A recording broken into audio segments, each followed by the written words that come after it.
తులారాశి వారికి ఈ వారం మధ్యస్థ ఫలితాలు గోచరిస్తున్నాయి. వృత్తి ఉద్యోగాల పరంగా అనుకూలంగా ఉన్నప్పటికీ ఖర్చులు అధికంగా ఉంటాయి. భాగ్యాధిపతి అయిన బుధుడు జన్మరాశిలో ఉన్నారు. రాశ్యాధిపతి అష్టమాధిపతి అయిన శుక్రుడు ద్వితీయంలో ఉన్నారు. కార్యక్రమంలో ఎంత కష్టపడినప్పటికీ ఫలితం తక్కువగా రావడం, ఖర్చులు అధికంగా ఉండడం, ఒక పనికి ఇంకో ఖర్చు అవడం, దాని మీద మళ్ళీ ఏదైనా అప్పు చేసి చేయడం, అప్పు చేయకుండా ఉండాలి, ఉన్నదాంతం సర్దుకోవాలి అనే భావంతో ఎక్కువగా ఉంటారు. అలాగే ఉండడం మంచిది.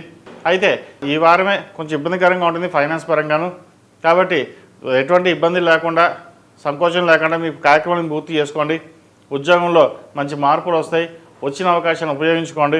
తృతీయ షష్టమాధిపతి అయిన గురువు దశమంలో ఉన్నారు, బలంగానే ఉన్నారు. లాభాధిపతి అయిన రవి ద్వితీయంలో ఉన్నారు. సంతానపరంగా సహోదరి మధ్య అనుకూలత ఏర్పడుతుంది. సంతానం మంచి సంబంధం కుదురుతుంది.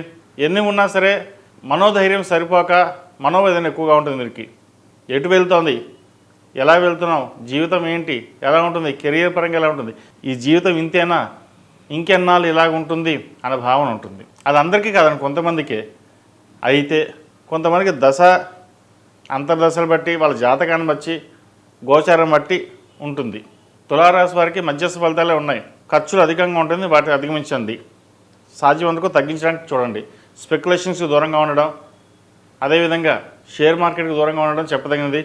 ఇన్వెస్ట్మెంట్ రూపేణా ప్రస్తుతానికి ఎటువంటి ఇన్వెస్ట్మెంట్ లేకుండా ఉన్న ధనాన్ని సేవింగ్ చేసుకోవడం లేదా దాచుకోవడం చెప్పదగిన సూచన. వ్యాపార పరంగా కూడా ఉన్న వ్యాపారాన్ని నడిపించుకుంటూ కొత్త వ్యాపారాల జోలికి కొంతకాలం ఆగి ఉండడం చెప్పదగింది.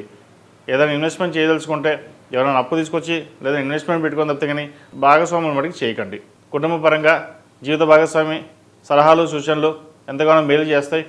మీరు చేసే ప్రతి కార్యక్రమాలను దైవానుగ్రహం ఉంటుంది. ఎంత చేసినా కష్టపడినప్పటికీ కొద్ది గొప్ప మార్పు అనేది రాకుండా ఉండదా అనే ఆలోచన ఉంటుంది. అది భవిష్యత్తులో బాగుంటుంది.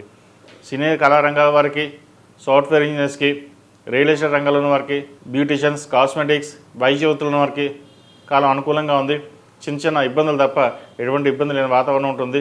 చక్కగా ప్రతిరోజు ప్రతినిత్యం శుక్రుడికి సంబంధించిన స్తోత్రం పఠించడం కానీ లేదా నవగ్రహ స్తోత్రం పఠించడం కానీ చెప్పదగిన సూచన. ప్రతిరోజు ప్రతినిత్యం ఓం నమో నారాయణ వృత్తులతోటి దీపారాధన చేయండి.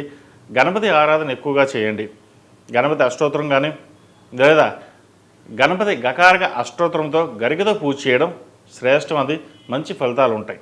ఈ రాశిలో జన్మించిన విద్యార్థులకు కాలం అనుకూలంగానే ఉంది. మంచి మార్కులు తెచ్చుకోవడానికి చేసే ప్రయత్నాలు కలిసి వస్తాయి. చెప్పుకోదగిన స్థాయిలో ఇబ్బందులు ఏమీ ఏర్పడవు. విదేశాల్లో ఉన్న వారికి ఉద్యోగ అవకాశాలు కలిసి వస్తాయి. వచ్చిన అవకాశాలని ఉపయోగించుకోవడం చెప్పదగినది. స్నేహితులకు దూరంగా ఉండడం, దుర్వ్యసనాలకు దూరంగా ఉండడం చెప్పదగిన మరో ముఖ్యమైన విషయం. ఈ రాశిలో జన్మించిన స్త్రీలకు వృత్తి ఉద్యోగాల పరంగా సానుకూలంగా ఉంటుంది. వ్యాపార పరంగా మధ్యస్థ ఫలితాలే ఉంటాయి. స్ట్రెస్ ఎక్కువగా ఉంటుంది.